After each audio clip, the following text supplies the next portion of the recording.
Welcome to our first nitty-gritty episode of The Missing Link in Your Healing. And today we are indeed going to be talking about the missing link. So health is actually not that complicated, right? We all know that what we should be doing is watching our nutrition, eating whole foods. We need to move our bodies. We need to hydrate ourselves. We need to move our bodies. And we need to regulate our stress. And there are a few others, but those are like the top ones, right? And there are some people who do that and still get sick. And there are some people who try to do that and can't do those things and get sick. And in my practice as a homeopath, that question of why do people who are already doing all the right lifestyle things getting sick? Or why is it that people who really are committed, they really seem committed to their health, find it so difficult to do all the right lifestyle things? And that set me on this quest of trying to discover the answer to that. And what became clear to me is that although those physical factors and those factors that almost seem to be outside of ourselves are really imperative. It's imperative that we had a good foundation of health in our physical body, but that they are not the primary reasons why we get sick. And the primary reasons why we get sick are hidden. They are not part of our conscious reality, because if they were, we'd know what they were, and then we would be able to deal with them. But the truth is they are hidden. They're sitting in they're like underground. They are not obvious. And unless we actually make an effort to uncover those, lasting health and healing is going to be, I'm going to say, impossible. All right. And so I just want to qualify that this doesn't mean that there's any one system that you have to adhere to. This doesn't mean that you have to choose to do one form of medicine or another. This doesn't mean that you have to be, an allopathic medicine adherent or a complementary medicine adherent, or it doesn't actually matter, because those things are outside of you. It matters whether those things that you choose on your healing path resonate with who you really are, not with what you think you need to fix. So let me just give you a little bit of insight into what these hidden stresses are, and then I'm going to hand over to Antoinette, who's going to tell you a bit more. But they are things like our unresolved trauma. They are our suppressed emotions that we have not allowed ourselves to feel because we didn't think it was acceptable. They are these unconscious beliefs about ourselves, about other people, and about the world, and about how we need to act in order to be loved, who we need to be in order to be accepted, how we need to behave in order to fit in. Those things that we are not even consciously aware that we're doing, those are the things that actually impact our physiology, and things that happen to us when we are 1, 2, 3, 10, 20 can take 30 or 40 years sometimes before they manifest in the physical body, but they don't just go away because we have put on our big girl pants, metaphorically, and moved on.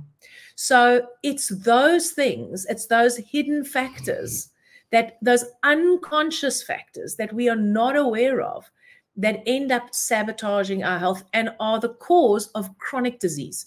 As Carl Jung said, until you make the unconscious conscious, it will direct your life and you'll call it fate. And so what our aim is to help you identify what are the unconscious, how do you make them conscious, and how can you use that to heal.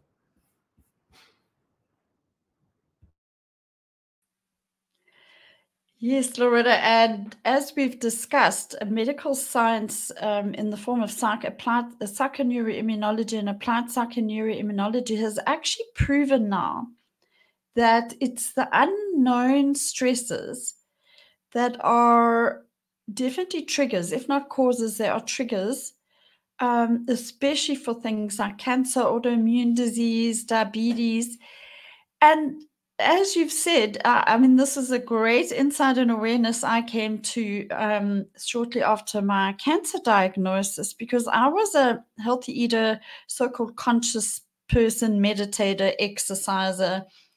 And but when somebody gave me a PNI book, a psychoneuroimmunology book, I realized the link bit there, because it looks at the link between emotional health, how we live in the world and who we are and how we operate and how that affects our immune system. And ultimately, the immune system is going to determine our health.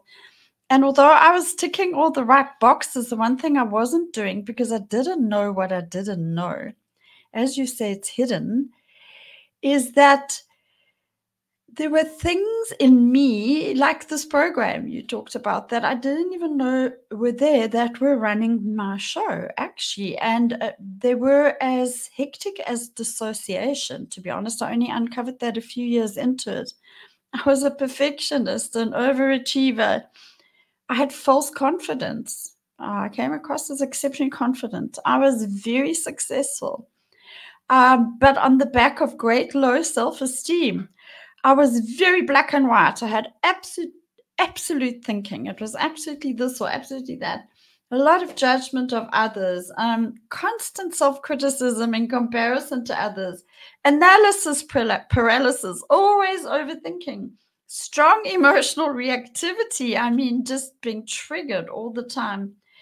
And just actually extreme low self-confidence. And this was all hidden until I read this book, and I was, well, okay. And then I saw a Bruce Lipton video where he showed a model of the subconscious program, which, or I think you call it something else, but it's a program in place by the age of 7.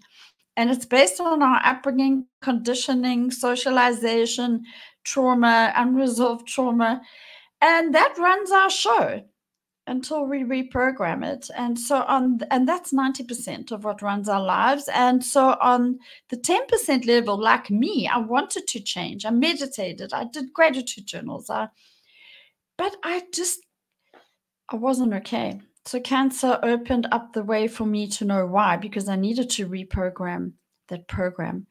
So that's what we're very passionate now to bring to you, is the information and the awareness of this. Because if you don't know it, there's no starting point. And as you said, Loretta, until you can bring up the unseen, you can't work with it and heal it.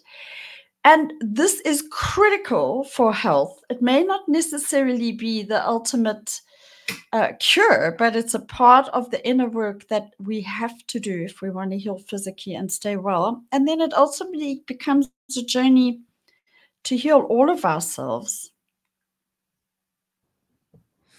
Absolutely. As you were talking, what came up for me was that, this idea. So you said you were doing all the right things, you were eating the healthy diet and you were meditating, you were exercising, and you still got sick. And some people find doing the nutrition and the exercise and that really difficult. And every time you fail, quote unquote, at meeting the criteria of what you need to be doing in order to be healthy, you actually stress your nervous system, you activate your sympathetic nervous system, and you decrease your immunity.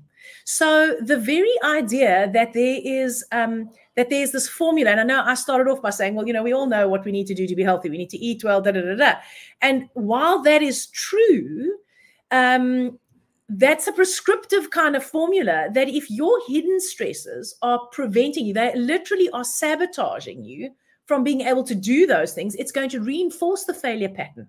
You're going to feel more like a failure because you're not doing it well, especially if you're a perfectionist, because then you need to do it all perfectly. And if you are doing it all perfectly and you then get sick, oh my word, then the self-flagellation becomes even worse. So what I noticed in my practice, so mine was a very lifestyle-oriented practice. I mean, I was 24 years old. I'd been at university for 6 years, didn't really know what I was doing. Suddenly there were all these sick people that needed me to have some sort of answer. And I didn't always know what the right medication was. So for those of you who know anything about homeopathy, it's very specific, it's very patient specific. And there's a real art to choosing the correct remedy, right? I had not perfected after such a short time. And so I relied a lot on looking at what else was going on in people's lives, with this idea that this is a holistic therapy. And in actual fact, I'm just going to do a little plug here for homeopathy. The founder of homeopathy, Samuel Hahnemann, wrote a book, the textbook of the philosophy of homeopathy, called The Organon. And there are these little sort of sections, these aphorisms. And aphorism number 3 says something like, before you medicate, remove the obstacles to cure. And I only remember that when I had already been a homeopath for about 30 years, because I went to a workshop and it was the organon, right? I restudied the organon. And I was like, oh my goodness, inadvertently, I was actually doing exactly what the father of homeopathy told me to do, only because I didn't know what the remedy was in my defense. But the obstacles to cure essentially are those things that create resistance within us. So if you are constantly trying to be perfect when perfectionism is unattainable, can you see what an obstacle to cure that could be? And just in terms of what happens physiologically, when you are trying to do something that you are not able to do, or by your judgment, you're not able to do well, it initiates a stress response. And that stress response is the same whether you are about to be eaten by a lion, about to lose your house because you can't pay the mortgage, or telling yourself what an absolute moron you are because you didn't make the grade based on whatever arbitrary measure you've put in place to decide whether you did it well or didn't do it well. And so physiologically, the same reactions occur. And the summary is that basically your sympathetic nervous system, which is the part that's associated with fight or flight, it's like the accelerator. It switches on so you can be more alert, you can be stronger, you can run faster, you can get away from the danger. But, if you're the one who's constantly not living up to your own expectations, which literally is what happens with these unconscious beliefs that we have, we're always trying to be perfect. Mine is not good enough. I'm always trying to be good enough. I'm always trying to prove that I'm good enough. And the issue with these programs is that they're so subtle, okay? And they are so sneaky because they have some massive benefits. They're not all bad. I mean, honestly, if they were all bad, we'd recognize them and we just go, I'm not going to do that. That doesn't make any sense. But one of the compensatory strategies or the coping mechanisms that people with I'm not good enough have is that they become high achievers. And every time you achieve, everyone tells you how amazing you are because you just achieved. So then you set the bar higher, right? So you get a lot of external validation. You get a lot of things done. You very often accumulate, sometimes for some people it's money, with some people it's status or success or education. It doesn't matter. You accumulate achievements and everyone tells you how amazing you are because of your achievements. But every achievement doesn't fill the hole. So now you've got to go to the next one. And then you got to go to the next one. And then you got to go to the next one, which really just compounds your stress. And what you don't know is that unconscious belief of not good enough is what's driving it. So you may not even consciously know that you don't feel good enough. I had a client the other day, a beautiful young woman that I'm working with. She's about 19 years old, okay?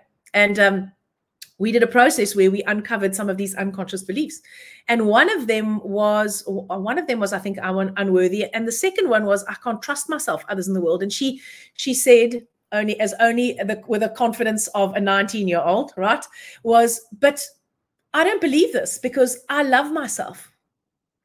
And I said to her, you know what? Loving yourself, I mean, that's a whole nother topic, but loving yourself, it's got nothing to do with what's running you because you didn't know that this was running you. So you may feel, it's like that false confidence that you were talking about, Antoinette. You may not feel like you can't trust anyone, but the truth is, if we look at the 3 relationships that you've had in your life, 4 actually, starting with your parents and 2 partners, each one of them has betrayed you. In your mind, in your words, that's what you said, has betrayed you and you can't trust them. And, her previous partner had cheated on her with her best friend, right?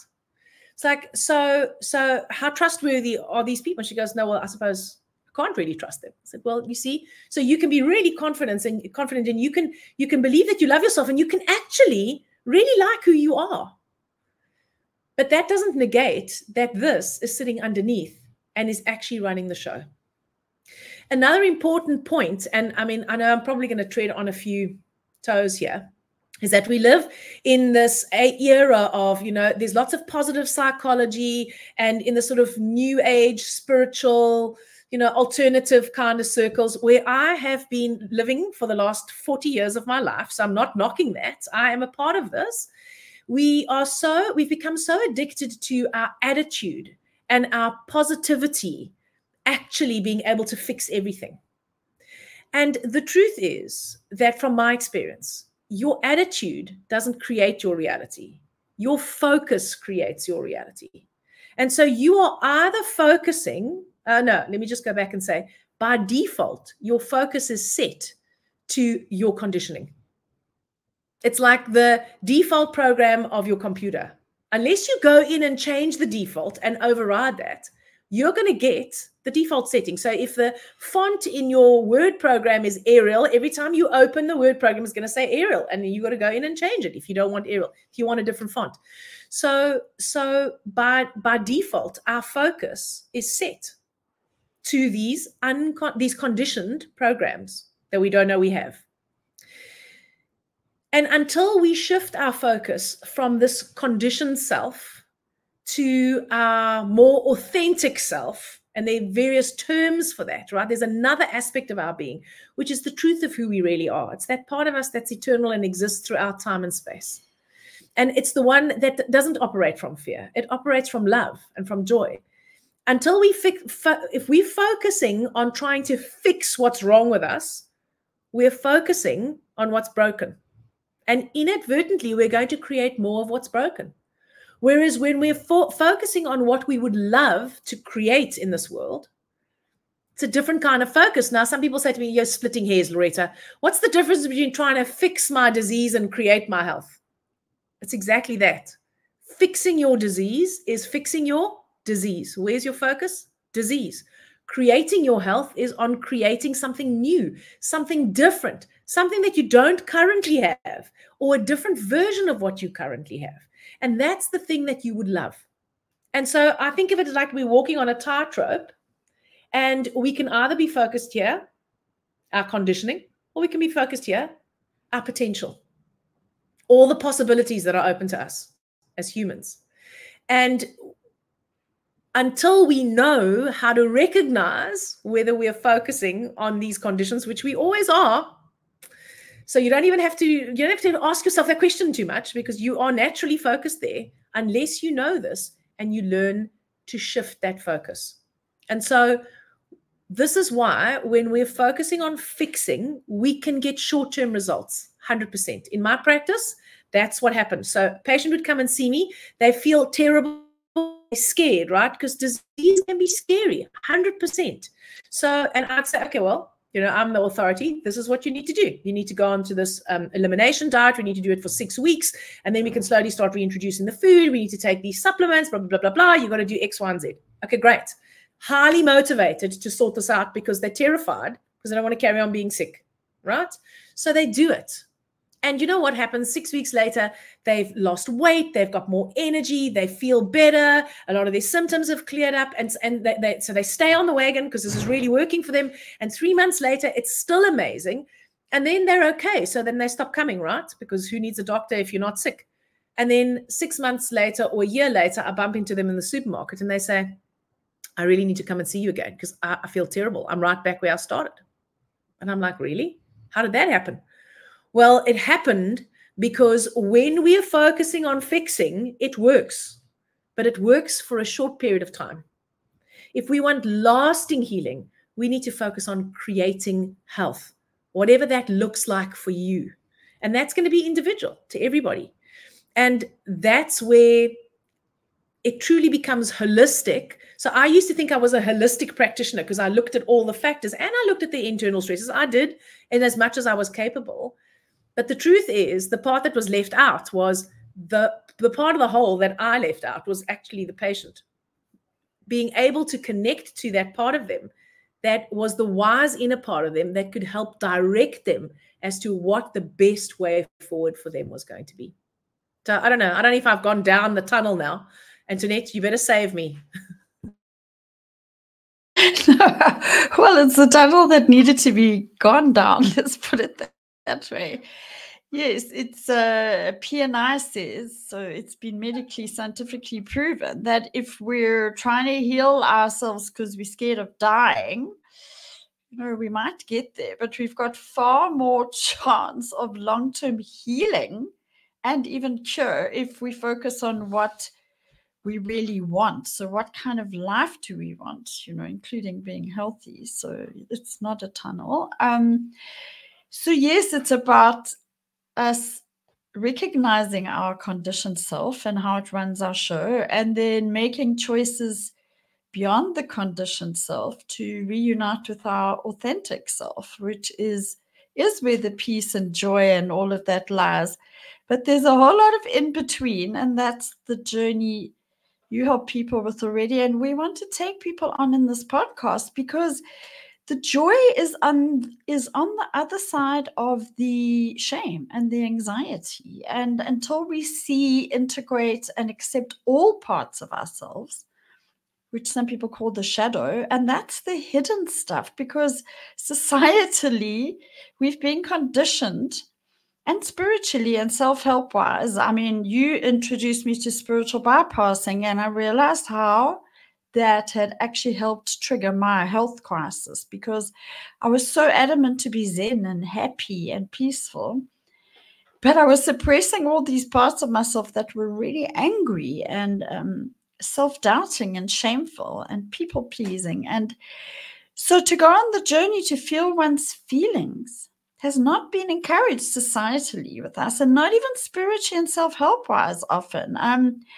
And this medical science is showing now, if you are not anger has been shown in studies now to be such a huge issue in disease and in healing. Because if we're suppressing anger, we have to process anger. It doesn't mean we go around killing the person who hurt us, but we have to feel it. So feeling our feelings, acknowledging those parts of ourselves that are really hard to be with sometimes. You know how hard it was for me to look at. It's not easy to look shame in the face, or these coping mechanisms you develop, or how lost you've actually been, but not deliberately. So we have to, it's a strange journey. It's like a big ball of wool that's all tangled up, and we got to untangle it. But it's not just a process of pulling one thread. It's like, I have to feel the icky parts, focus on the future I really want, and getting the authentic self to be the witness to the conditioned self. But that can sometimes not feel very comfortable. And that's the part where if we can bring to you, the listener, everything we know and have experienced and studied on our journeys, then it makes this journey, because it's a journey of returning to authentic self, is not an easy journey, but it's so worth it. And that's truly where your physical healing could lie. But I think we need help, we need knowledge, we need awareness and guidance and community, actually. So 100%. Did I go down the tunnel? No, you didn't. So I just want to add that the way that we view disease is also actually very important. I'm just assuming everyone knows this, okay? Because this has been in my language for many, many years. But some people think that disease is a punishment. Some people, in fact, I did a holistic analysis, a health analysis for someone the other day, and she, towards the end, said, the universe is trying to punish me. And I was like, no, hold on a second. The universe, in my opinion, doesn't care whether you've been good or bad. You're basically now giving, like, the God power, whatever word we want to use. You're reducing it to human. You're reducing it to like a human parent that says you've been bad, so you got to be punished. You've been good, you got to be rewarded. Right? Reward and punishment happens at the realm of the conditioned self. It does, actually, not of the authentic self, right? Not of that part of you that is limitless and that is made in the image of a creator. Okay, so we're going to stop right there, because it becomes very easy to go, oh well, it's random, or the universe, or God, or it's my genetics, or karma, or whatever it is that we want to use. Now, I'm not negating any of those things, right? But I believe that disease is part of the organization of the universe. I believe that this is an organized universe that we live in, right? That there's a grand design, okay? And I believe that disease is part of the grand design. And physical signs and symptoms, whether they're physical, mental, or emotional, right? So, when I say symptoms, we're talking about them all. They're feedback of they're feedback trying to wake us up to these unconscious programs. That's actually what I'm trying to say. All right. So if I am constantly getting a tonsillitis, the question is, okay, so what are the tonsils? The tonsils are the first line of defense in your respiratory system. So if my tonsils are always getting inflamed, I'm going to ask myself, well, why is my defense mechanism not working? Like my soldiers, my guards, the primary guards, they're not really doing the job that well. Okay. Now there's a number of reasons why they might not be doing the job that well. But you know what? When your throat is really sore, and just say you get a sore throat, your tonsillitis, then it goes into your larynx, and now you can't actually speak properly. This area of your body is where you express yourself. It's where you express your will in the world. You express it through your speech, you express your opinions, and you actually are expressing your will in the world. And so the question that I want to ask myself is, well, okay, so on one level, like what is going on with my immune system? Like, why is my immune system not working well? Right. The second one is, these are the guards of my immune system. So why is that falling apart?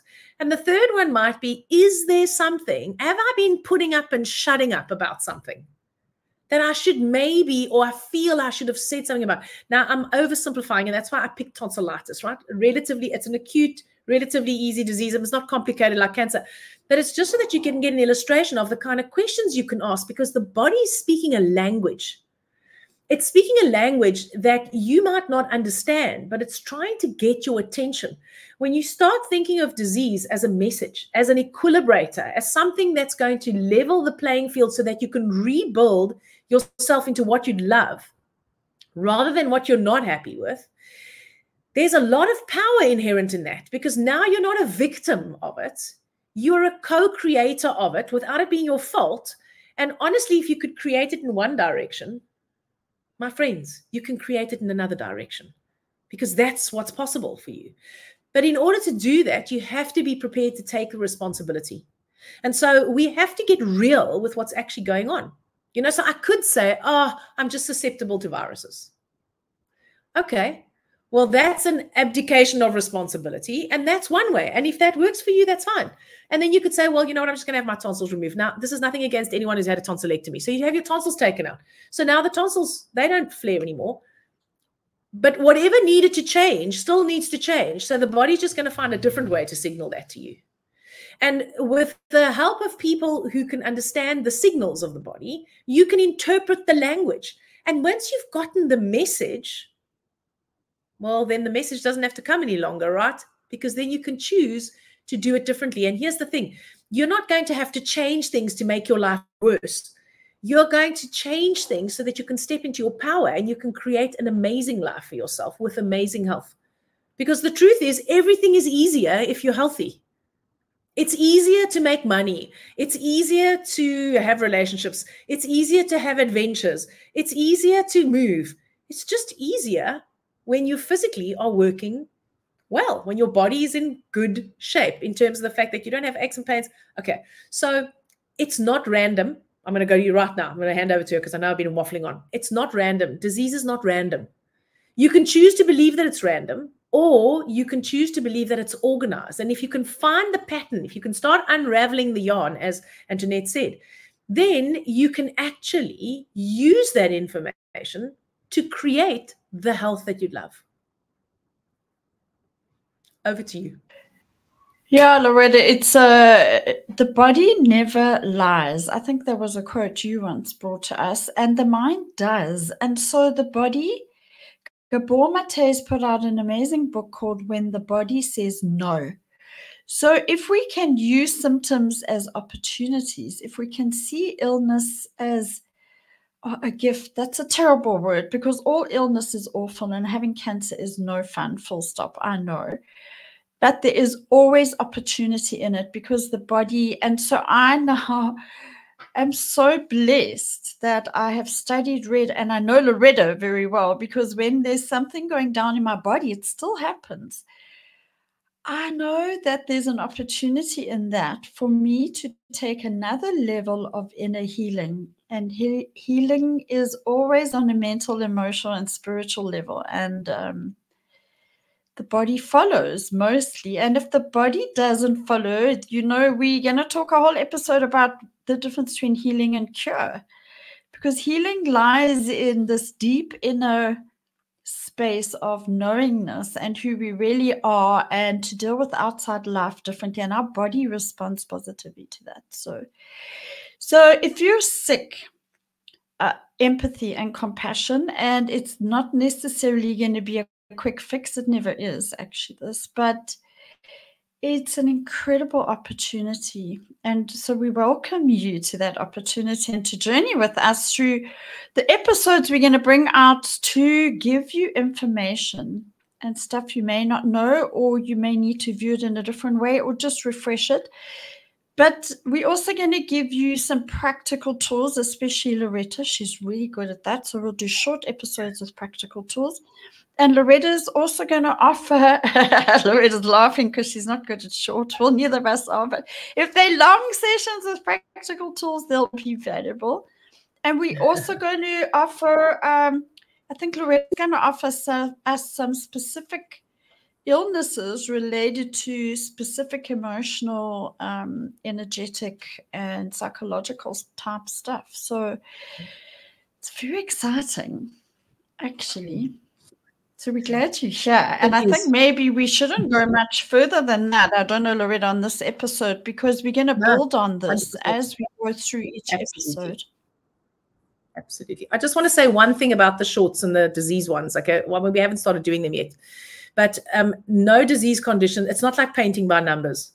There isn't one size for everyone, just like healing is not one size for everyone. But there's certain pointers, there's certain factors that are common to types of diseases, right? And what I'm hoping to do with those is to give you pointers so that you can start asking the right questions, the questions that are going to give you the answers that are going to actually lead you towards your healing.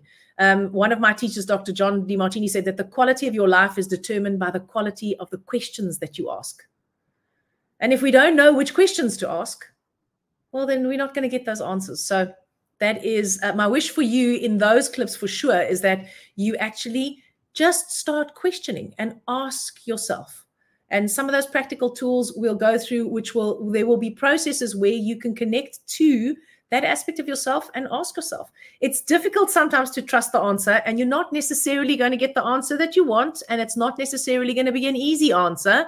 So this is the other thing. If you ask a question, you've got to be prepared for the answer. So if I say to Antoinette, do I look great in this color? And she thinks I look awful. Well, I have to be prepared for her to say, don't wear that again. Okay. So, so sometimes the feedback you get isn't pleasant.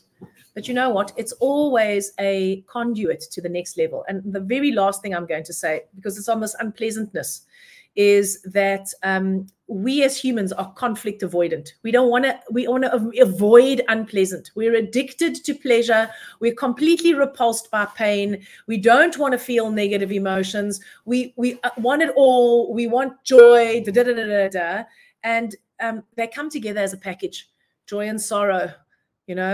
Success and failure, they come together as a package. And the more resilient we can become, the more we can see through the illusion that, if I'm always happy, it's going to be amazing. And if I'm sad, it's awful. The more we can embrace all of that, the more resilient we become. And then we really become free, because then it doesn't actually matter. We're no longer frightened that bad things are going to happen, or when good things happening, we're not thinking, oh, when is this going to end? All right. We're just like, this is life. And it allows us to embrace life more fully. And the more we do that, the more fulfilled and inspired we become.